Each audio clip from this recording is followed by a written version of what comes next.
Hi, this is Ron Stevenson of BarlowKnife.com, a resource for the acoustic music community in New Jersey. It's my honor today to be joined by Joe Fili, who is, and also Shishi, his dog Shishi. We are in his workshop, and he is a fiddler for over 50 years, also a luthier for over 20 years, and he's been involved in bluegrass music for quite some time. He's played with the Lost Whippoorwill Bluegrass Band with Louis Setzer and the Appalachian Mountain Boys and many other acts. He's also a vice president of BOTMA, the Bluegrass Old and Old Time Music Association in New Jersey, where he's been involved also there since the 1970s. And so it's my pleasure to have you here and to ask you a few questions about your background and what you're up to. Well, I'm excited. I'm pleased, that we could do this. And just before this, Joe had fitted a sound post for one of my fiddles. So that was a fascinating experience as well. So can you tell me a little bit about how you got started in the music? Well, it's a funny thing because, I grew up in New York City, and of course, was exposed to all the stuff in the 50s and the 60s, the rock and roll, the usual, AM radio stuff and the Rolling Stones and the Beatles and all that. But when I was a child, I started at age 9 going to this rough and tumble boys camp in Susquehanna County, Pennsylvania. Mm-hmm. And I actually worked my way up through that process till in 1970 I was the head of the horseback riding program. But my point is that the counselors, the adults, when I was a kid there, mm-hmm. they were guys from all over the country. And lo and behold, there were folk musicians and bluegrass musicians there, these guys, and I had never heard anything like it, mm-hmm. And it absolutely captured my, my love for the music. And it actually started there. And really, it was a seed that they planted, and it sprouted. Well, quite an organic thing, to extend the metaphor. Yeah. Yeah.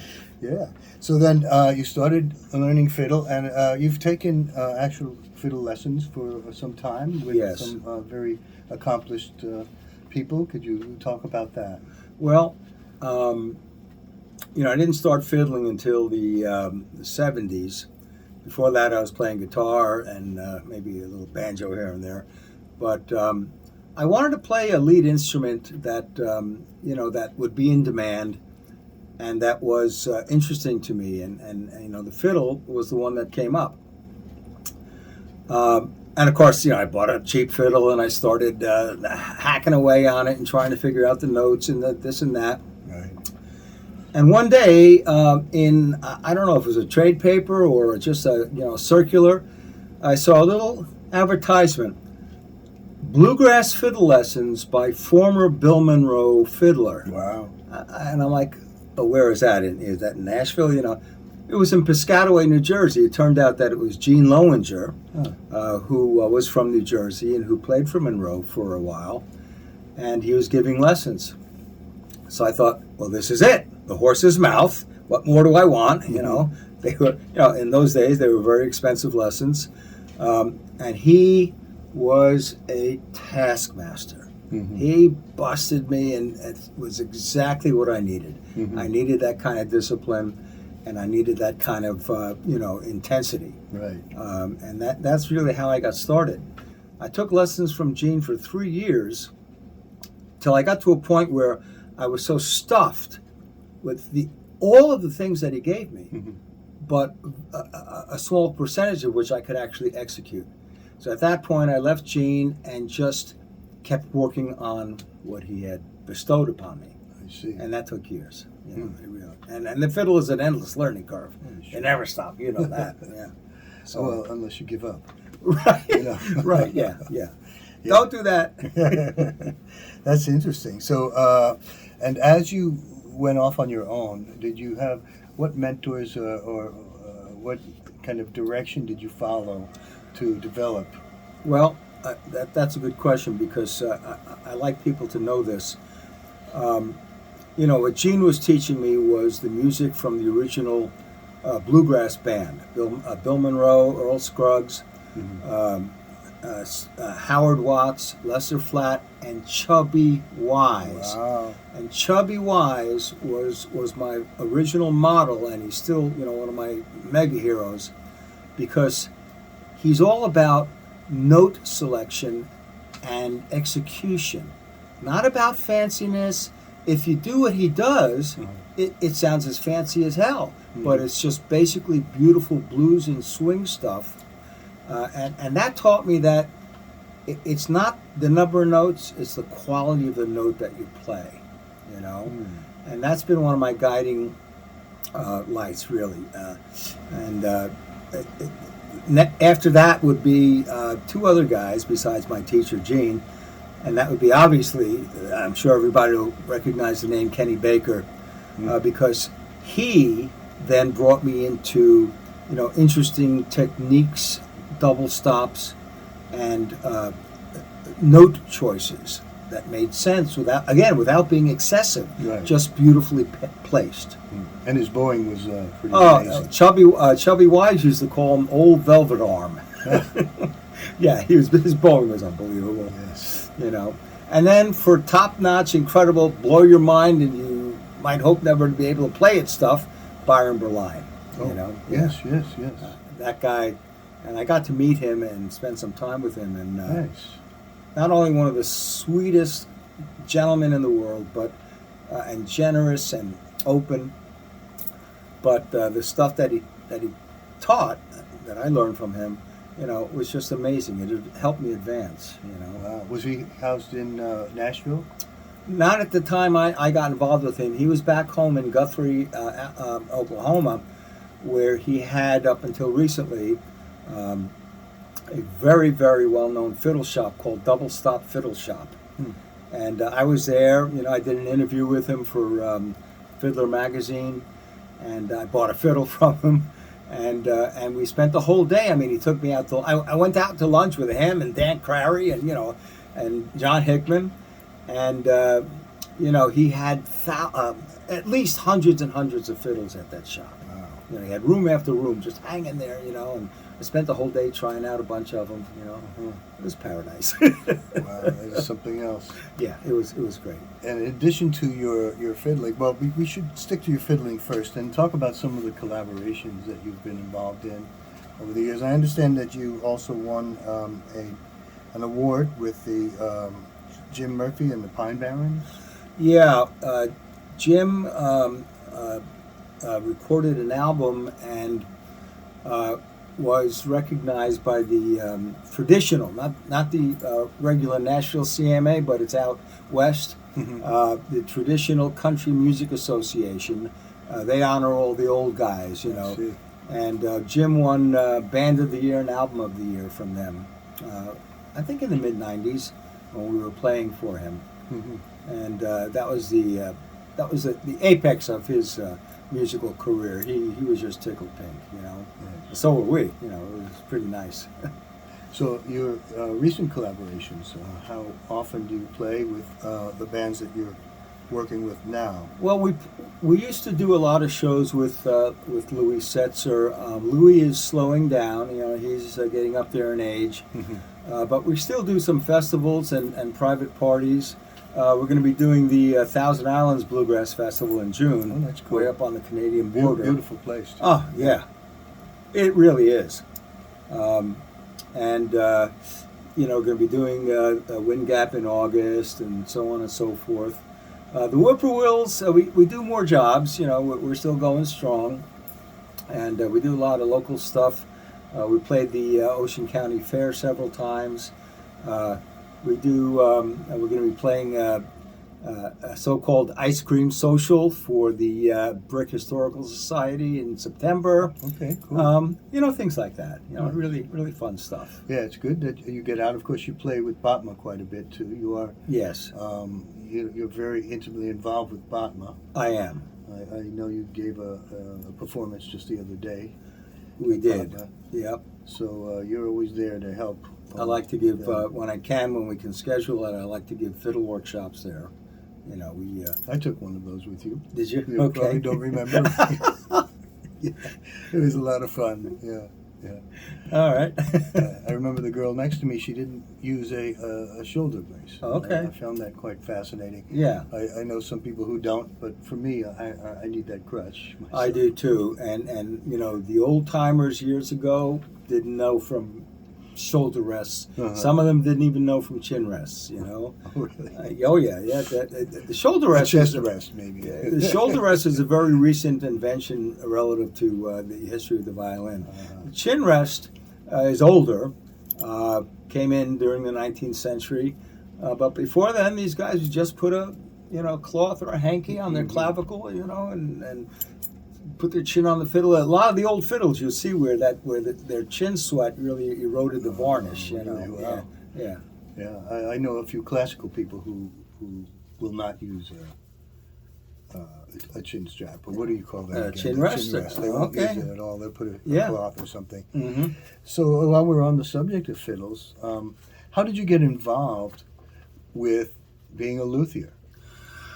Because I always I love to tinker. I was a tinkering guy. I'm a tinkering guy. I always like to take stuff apart, look at it, fix it if I can. And I started messing around way back in the 20th century with my own fiddles, and trying to understand what maybe how do I adjust the sound post, what's going on here. And I got more and more curious, but I got more and more ignorant, really, of what I was doing. And so also now I'm getting into books and maybe a few videos. And I got to a point where I realized another picture, another video, another book isn't going to cut it. I said, if I'm serious about this, I need to sit at the feet of these maestros and find out what the heck's going on. And then once I made that commitment and dove in, I didn't look back. And that made all the difference in the world. All the difference in the world. These guys, their levels of standards that they expect from you, the precision, the dedication, the long hours on the bench. If you do that, they're willing to tell you what they know. They don't want to hide it. They want to pass it on. Mm-hmm. And that's what they do. They're the nicest guys in the world until you're in the shop, and then it's all business, Mm-hmm. And it's just, and that's what I needed. Who was your primary teacher? A guy by the name of Paul Wiesmeyer. He has a shop up in Boston called Boston Fiddle.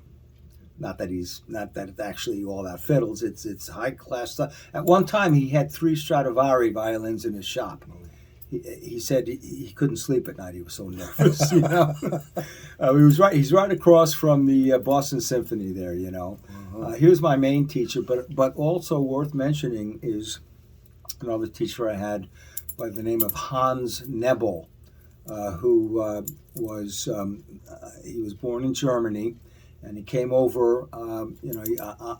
He's in his 80s now, but came over, when he was 12, Mm-hmm. and started working for the Wurlitzer Corporation, which Oh, at that interesting. time was a top violin place in New York City. Mm-hmm. And and he was a great. He taught me so much. And again with that strict, he would wear a lab coat with a tie, and you must do it this way, and it just absolutely a tremendous experience, Awesome. And yet he was a very kind and very sociable gentleman. We would have coffee breaks, during the workday, and he would insist that I tell him a joke, and all this stuff, But these guys, they have hands of magic. They touch wood, and it just, and you watch and you learn and you try and you curse and you do it again, but that's how it's done. Talk a little bit about the work you do for as a luthier here in Well, New Jersey. I have a certain philosophy in my shop and in the work that I like to do. One of the things I learned over the years, and this is no insult to any of you violin guys out there, who are in the business. But frankly and honestly, the violin world is rife with overpricing and overappraising, and I understand that it's to run a full service violin shop for the public. You've got everything. You've got overhead. You've got employees. You're paying their medical or their social security. You're paying for the rent for your shop. All of that overhead has to get paid somewhere, and so it's going to be in the price of the services and in the items. Mm-hmm. I don't worry about that because my shop is in my home. My customers and clients, they visit here. And so part of my philosophy is to give people a break, especially people who don't have, $50,000 violins that they are all worried about. I want to, service the folk community, anyone who comes in, but my shop, gets a lot of people from the folk music world. Mm-hmm. And they trust me. Right. And they know that I'm not overcharging them. And, sure. It's that's what I like, giving people a chance to really get good work on their fiddle without having to take out a second mortgage, Right. So, and the other thing that I would like to mention is that one of the main projects I continue to do is to restore old violins. And I don't mean like some, old Italian violin that's worth $40,000. That's not necessary. Mm-hmm. There are so many old violins out there that, and most of them, not most of them, a lot of them aren't worth it. But there are the ones that come from good wood and have aged. You can't buy 100 years of aging. You just have to wait 100 years. Oh, yeah. And you can take these old violins that weren't quite done right, or were done too quickly, or were done because of commercial expedience, and you can take it and restore it to proper thicknesses and tolerances and come up with a really nice instrument for a really respectable price. Wow, incredible. Yeah. And that's what I love to do. What a wonderful endeavor. It's exciting because when you finish a restoration project and you first run that bow over the string, and then you're like, oh yeah, okay, Yeah, you've worked on two of mine. Just prior to this interview, you worked on replacing a sound post. Yes. In one of my fiddles. You took a look at it, took a look at the bridge, appraised the position of the sound post. Yes. Could you talk a little bit about the process of fitting and adopting a sound post? Okay, well, first of all, like anything else in the violin world, there are levels of wood quality. A sound post can be, from stock that's really very cheap, in other words, considered not very good quality grain. So the first thing you want to start with is top-notch stock.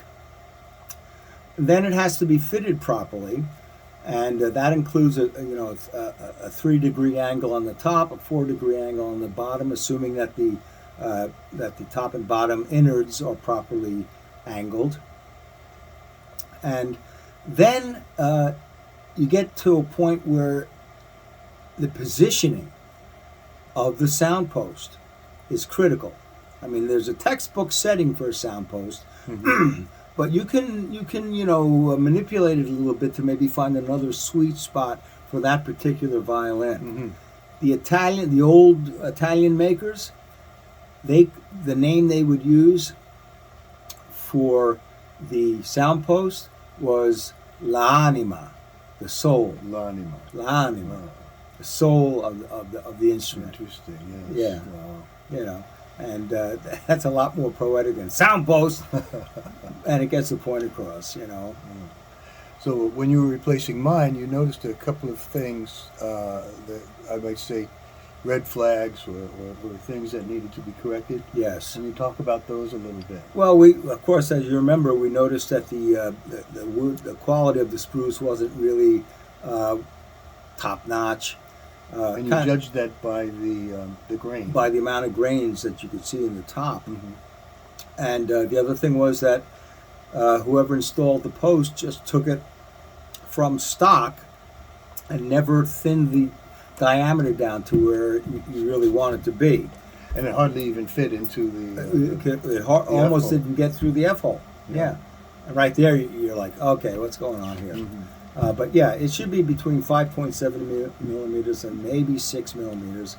Mm-hmm. And yours was, up to like about 6.15, Right. which is where stock comes in. You used another sound post that you had specially ordered, Yes. which was of much higher quality. Yes. And then, of course, then you marked the grain, Yes. Yes. which is interesting. How does that work?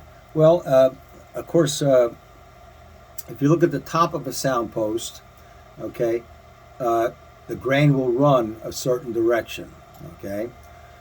That direction needs to be inserted perpendicular to the grain that's running on the top of the fiddle, the fiddle top. And that's so that the intersection of those two contacts takes advantage of the best vibrational source that the two grains can give you when they interact. And positioning and sizing. Yes. What are the issues you'll find with maybe the sound post being a little bit too tight, too loose, and being out of position, maybe for that reason sometimes? Well, that's a good point, because too tight, and not only are you stressing the fiddle, but you are, of course, inhibiting the ability of the bridge and the sound post to transfer the vibrations in a more gentle and efficient way. Mm-hmm. And another thing is that if a sound post is too tight, which means it's too big, too tall, and you string that baby up, something's got to give. So over time, you can have one of several problems. One is that your fiddle top is going to warp out a little bit in order to adjust itself. Uh-huh. Or worse, you could get a sound post crack, which is one of the boogaboos. You don't want a sound post crack, because that's an expensive repair. Wow. Yeah. So then the other thing, I think in the fiddle I brought you today, it was a little too short, Yes. which put it out of position. Where is the proper position that you want to have the sound post in? Technically speaking, you want it about 3 millimeters behind the treble bridge foot, and about 1.5 millimeters in to the end of the bridge foot. Now that's a textbook summary. Once it's there, it might be fine. Or you might start playing and think, well, it needs a little bit more this or that, and you start just gently manipulating in tenths of a millimeter around to see where. Now that can take time, because you got to do it, then you got to string up and do it. But you can find a better sweet spot for any particular violin. And generally, if it's too high or too low, how does that impact the sound? Okay, so too low is going to actually cause you to lose volume, and whatever other strength is coming through in your tone. Too tight is going to make the fiddle squeaky, harsh. In other words, choked. Mm-hmm. It'll literally be choked, because it's not getting. It's like talking like this instead of your regular voice. Right. And so that's what it's. That's the sound post is really, it's big time.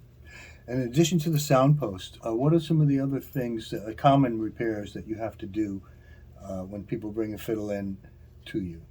Well, one of the most common things, obviously, is the bridge. You want to make sure the bridge is cut properly. You can't just slap a bridge. They come as blanks.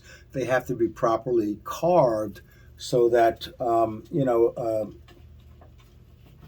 see if I got this. Is this a blank right here? That is a bridge blank right there. Okay, Which looks pretty clunky. There's all kinds of measurements that you would require on a bridge. I don't know if we can see any of that, but there's all kinds of dimensions that have to be cut properly in order for the bridge to do its job. So the bridge, I always look at the bridge and the sound post first, because that's the left and right hand. Then there are more subtle things that players usually are not aware of, regarding the proper sculpting of the fingerboard. A fingerboard has what's known as a relief. Okay, sometimes we just call it a scoop. In other words, there is a particular scoop that has to be, planed into the fingerboard so that when the player plays, he's not getting buzzes or interference. If the fingerboard were actually flat, you wouldn't be able to play. The strings, you'd be getting all kinds of buzzes. Hmm. So, and it's not just this way, okay, but also the radius of the fingerboard it's a 42-degree radius that has to be consistent all up and down the fingerboard so that when you play, you're not playing at some point where there's a little bump and you're out of intonation, Oh, interesting, yeah. And nowadays, you were saying that they make some of these fingerboards out of composite materials. They are. I was at a Violin Society of America a convention a couple of years ago, and there was this one booth where they had all this new material that they were, touting for fingerboards. So I'm like, wow, I mean, you don't see, that's how you learn. You go out there, you look at it. I imagine they might be harder to work on, to sculpt if you need to. Or... If it's too hard, it's going to be a problem. Yeah, I mean, I didn't work on any of those woods or composites, but you realize it's not 1900 anymore. Mm-hmm. The quality of ebony that's out there is not what it used to be, or if it is, you're going to pay astronomical amounts of money for it. Are some of them are not really ebony, but stained? Right. Even the old timers, if the German factory was making a really cheap fiddle, they wouldn't use ebony. They would use either rosewood or worse, they would use maple, and then you're right, just stain it. That's another thing about what I love about the old violins, which I didn't mention before, is that back then, 1880, 1900, 1920, we weren't in the environmental crisis we're in now. And the flow of top tone wood and ebony was much greater and available, and for obviously lower prices then. So what I'm saying is you can get one of these old fiddles. It's been in Grandpa's attic for, 50 years. And the quality of the wood is awesome compared to what you would have to pay, on a cheap fiddle today or something like that. A beautiful, tight-grained ebony fingerboard that they just used because they had it, because it was all over the place. Now it's not, Mm-hmm. So that's same thing with bows. They're trying a whole bunch of different kinds of bow wood now in order to get around, the Amazonian wood that is the Pernambuco that is now endangered. Exactly. Everybody looks at that as a standard. What do you think about the new composite bows, the carbon fiber bows? They, like any other, item that you might get in the musical world, come in standards of quality. There are some that are really bargain basement, slapped together cheap stuff. And there are carbon fiber bows that'll go all the way up to $2,000 or $3,000. So it depends on the company. Mm-hmm. Coda makes really excellent carbon fiber bows. Right. Some of the some of the higher quality Chinese carbon fiber bows, they're awesome. They're great for my students. They're great to take out, out of the house because you're not going to worry about it breaking. And they can produce a fairly good sound. Mm-hmm. So far, nothing, and I say this with prejudice, but so far, these bows are not going to replace really, really good wooden bows. Right. They just, not at this point anyway. Let's talk a little bit about when you should replace your strings and bow hair. Oh, that's good question. They say that a good set of violin strings has about 40 playing hours on it. I think that's a terribly underestimated number, But when your strings are wearing out, several things are going to happen. Assuming that they're just if they're unraveling, okay, you're finished. Take it off. But there's ways to know. For instance, let's say that when you put on a new set of strings, they stretch for a while. Even after they're broken in, the next day you go to tune it, and you have to tune it up a little bit. That means the tensile strength is still alive.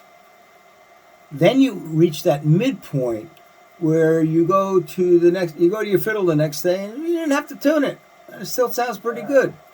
Well, that's that peak in the parabola, okay? And then we go on the downside where you're playing one day and you're feeling good, but you're saying to yourself, darn it, I'm just not getting these double stops today. I don't know what it is. It's probably tensile weakness, an exhausted string. I have to change the strings on time the to line change, right now. yeah. Interesting. And the bow hair. And now they do have composite bow hairs or something like that. But they do. Traditionally, the horsehair bow hair, right. Of course, they start wearing out and you start losing hairs. Right. But also, don't they deteriorate over time as well? They can. That's somewhat overrated in the sense that people think that they get thin and wear out and they don't grip the string anymore. Mm-hmm. But really, the problem is that they stretch and they lose their effectiveness. Of course, if you're breaking hairs and you don't have enough hairs on your bow, it's time to rehair. Right.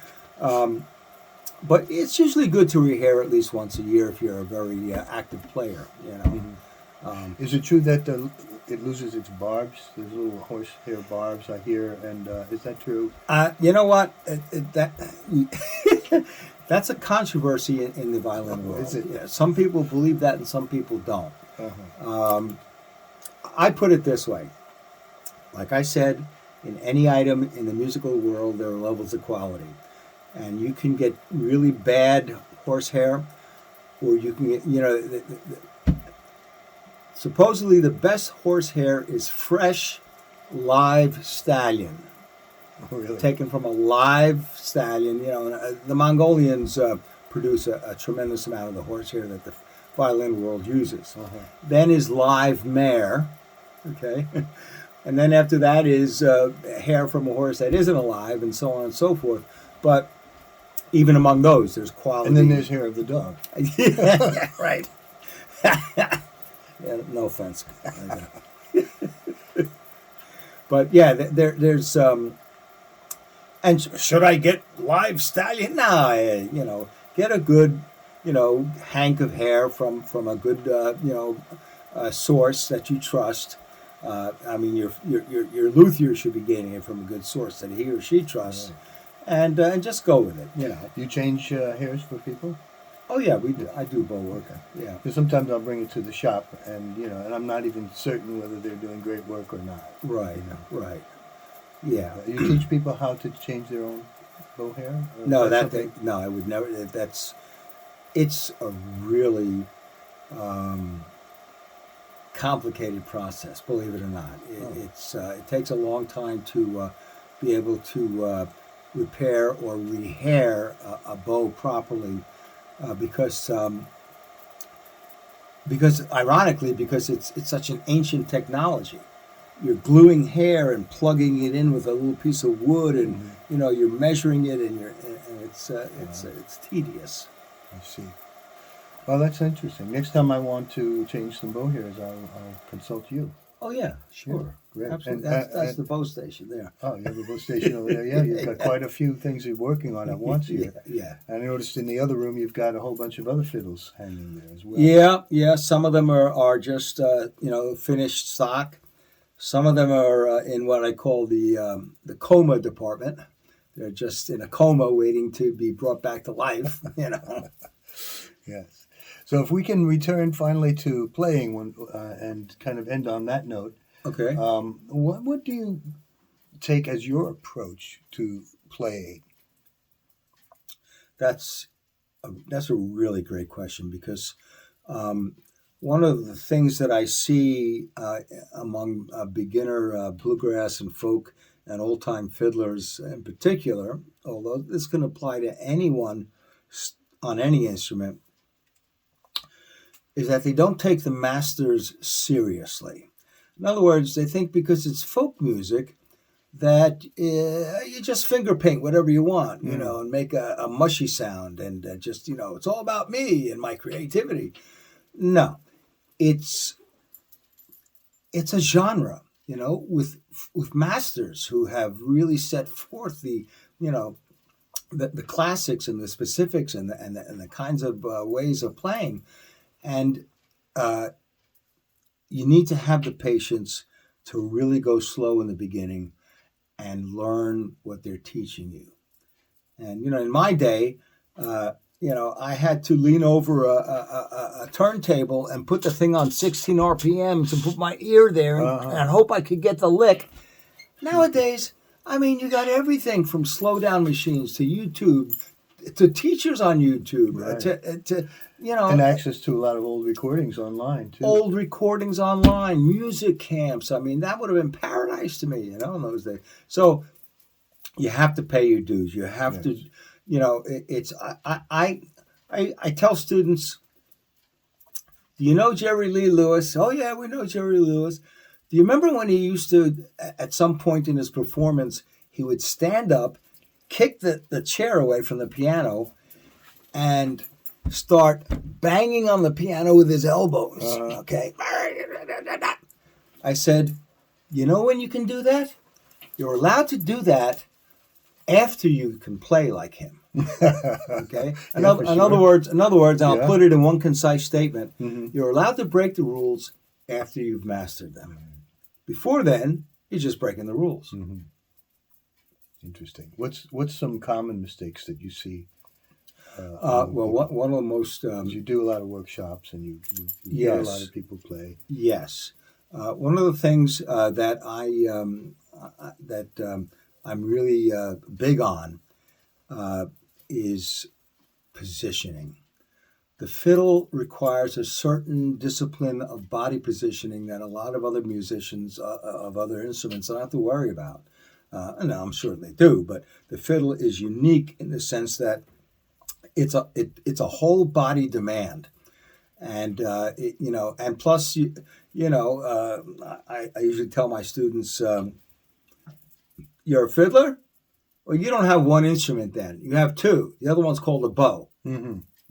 Now you're working two instruments together. Plus your arm and your arm, both arms, the way you position your body for stability, the way you get used to the dynamics of having something under your chin, mm-hmm. instead of just like playing it this way. So I always tell them in the beginning, positioning is your first priority, and particularly in terms of how you're holding your bow and how you're using it. Right. Now, could you talk a little bit about bow holds? I noticed that a lot of people in the old-time tradition and Irish will choke up on the bow. Yes. And whereas the classic hold is down at the frog. Right. And do you have anything to say about that? I do, and maybe some of you out there are not going to like this. I don't like it myself, but I've learned that there are as many different bow holes as there are fiddlers. That doesn't mean that there isn't a strict classical way to be introduced to holding the bow. But, I've some of the genius players like Byron Berline, Kenny Baker, they hold the frog with their thumb, whereas the classical guy is going to be up on the stick. Mm-hmm. And the classical guy says, well, how can he play like that?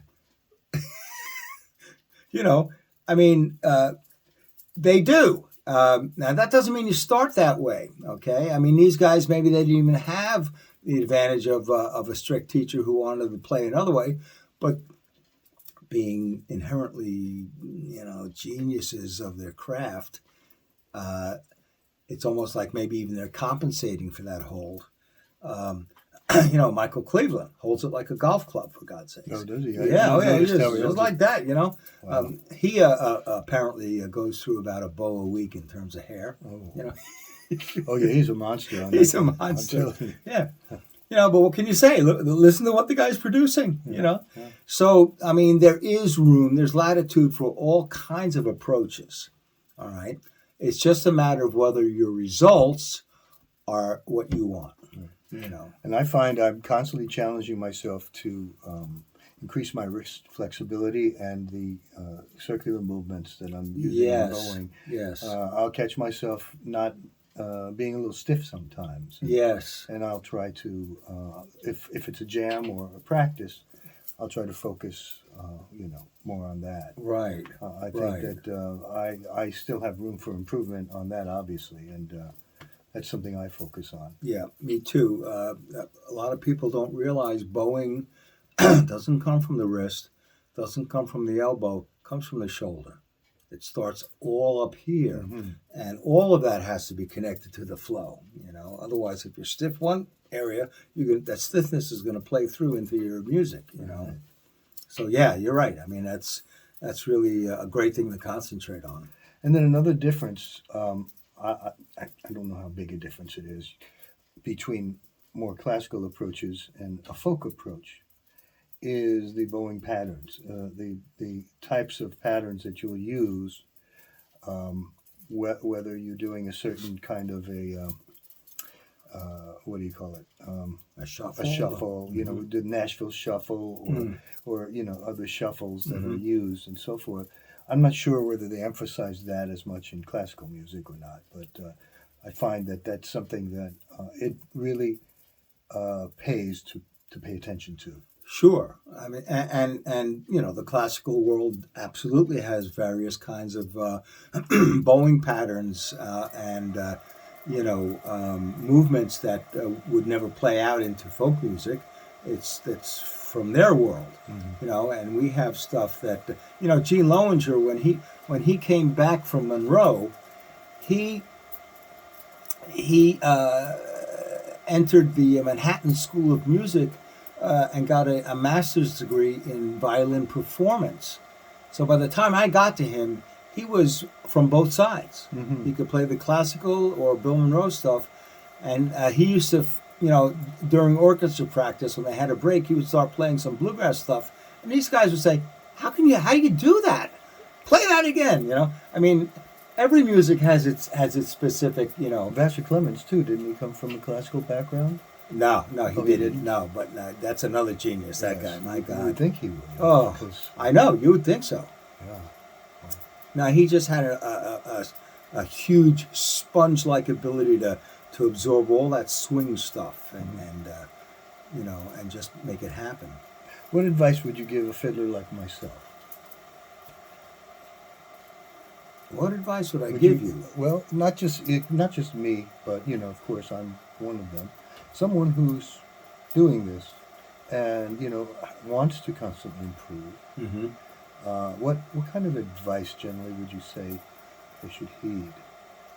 Well, the first thing you have to do, like any project in life, if you're really planning it out, you already know what goal you are striving toward. Mm-hmm. So whatever that goal is, you do the things within the approach that you know are going to bring you closer to that. So, like you were just mentioning, you're very attentive to your bowing skills. So, constantly seek advice on that, constantly practice it, constantly keep it in mind, because what the brain does is the brain absorbs this stuff. It's like when we were first learning to play fiddle. How do I get one note without hitting the other? And eventually your brain actually absorbs the angling actions. Right. And it just happens through muscle memory. Mm-hmm. Yeah. Well, anything starts like that. And you give lessons too, right? I do. I would advise people to seek other musicians and to take lessons. I'm really glad you said that. There is no substitute for a teacher. So we'll schedule one. Definitely. So this is a great opportunity to talk to you about these things. It's a rare privilege to sit down with you and discuss these things with someone who's knowledgeable and has the experience as well as the expertise. So I appreciate that. thank you very much. And, Yeah. before we conclude the interview, is there anything else you'd like to emphasize that you think you might have left out, or anything you'd like to say about your future projects and where people can reach you? Well, the shop is here. My phone number is 732-330-7482. I'm here in Brick. You can find me also in the Botman newsletter. You can find me online at filiusfiddles.com. But the last thing I would say, that maybe we haven't touched upon really very much, but especially since we're moving into the summer season, is learn to be sensitive about the climate and weather conditions that your fiddle is facing day to day. In the wintertime, you got to worry about humidifying the fiddle. Particularly, got to help you if you have a wood stove at home, because that really creates a dry environment and the fiddle will crack. But now, summertime, we want to dehumidify. Please don't ever leave your fiddle in a car trunk, ever, all right? And don't expose it to swift and rapid temperature changes. If your fiddle is cold, bring it in the house and let it warm up for about 6 hours before you even open the case. And if your fiddle is wet from coming outside, open the case and let the fiddle dry out gradually in the dehumidified climate of your home. Just be sensitive to these things. Right. And what do you recommend to humidify the fiddle? There are several ways. One is obviously if your home is humidified properly, you can leave the case open. If not, you can humidify the case. Obviously, keep the cover closed. There are plenty of humidification devices on the internet, but you could as easily just take a wet sponge, wrap tin foil around it, poke it with holes, and that'll put it in your case. It'll humidify the fiddle. You just have to check and make sure that it's not running dry. Right. Yeah. Well, thank you very much. It's been a Ron, pleasure. thank you. I really enjoyed this. Joe Fili. Thank you, Joe.